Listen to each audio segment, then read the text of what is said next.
All right, welcome back. So, in this module, we are going to talk about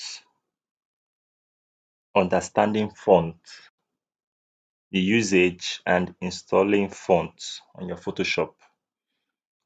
Now, watch this design. I brought out two designs for us to see. Okay, so watch this design. We are talking about understanding fonts. Earlier in our class, the introduction, we talked about the principles of design or made mention something about the use of fonts when you are designing. Okay, we talked that font passes message.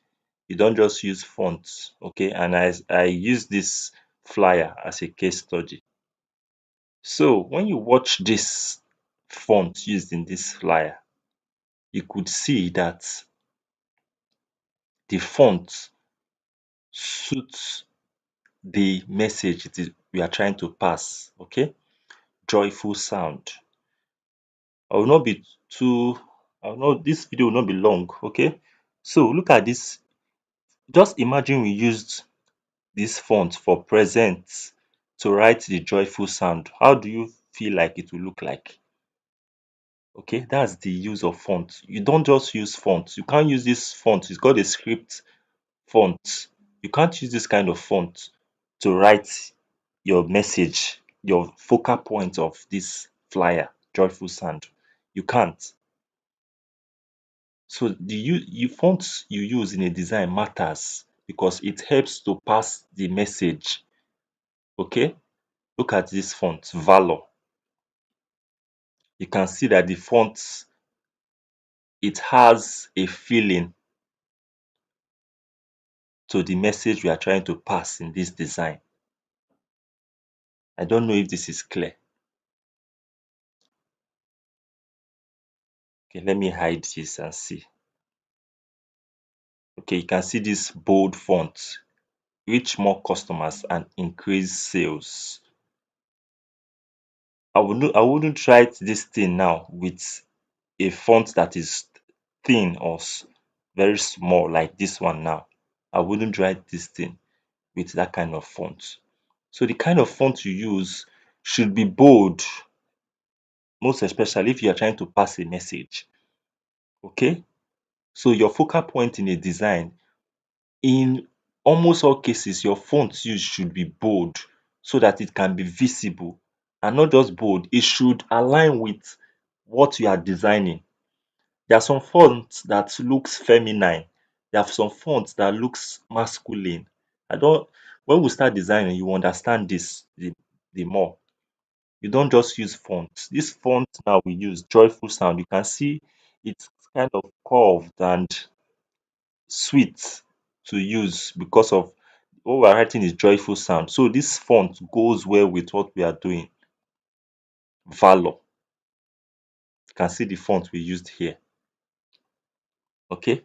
So I believe this is clear. So now we're going to talk about installing font. How do you install font? So let me go straight to the point. Here, let me go to where there are fonts. Okay, sorry. Okay, see, these are fonts. So when you download a font, it will come out, you will download it in a zip form. When you download fonts from the internet, it usually comes in a zip form like this. So what do you do? When you download it like this, you will have to unzip it. Okay? You have to unzip the font. Okay, this one is there already unzipped. You have to unzip the font. Okay, WinRAR, you can see. I want to unzip the font. Sorry. These fonts, they are already unzipped. That's why it's showing. Okay, okay, see it here. I will extract it. So you can see because I've already extracted it, so it's showing this. I'll just click yes to all and it will extract on my system. Look at it here. So when you get this, you just right click. You right click and you say come to show more, you say install for all users. This font is already here, that's why it's showing font is already installed. But you, when you are installing it, you click here, install for all users, and you install. It is as simple as that. So if there are many fonts like this,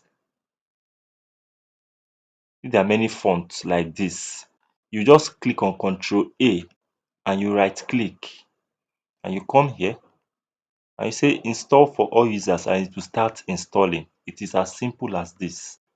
So that's how we install fonts in Photoshop. First of all, if you download a font and it is in zip form, you unzip it first. Okay, you unzip it, you extract it out. After extracting it out, you get something like this. You right click and you install. Okay, you right click and you install for all users. So that's how you install your font. I believe this is clear. Okay, so in our next module, we'll talk about understanding dimension and sizes for design. How do you set up your dimension? You know, for a design, before you start a design, you have to set your dimension. Okay, we'll talk more on it, though I've introduced this earlier in our week one. So we'll talk more of how you set your dimension. So see you in our next module. Thank you.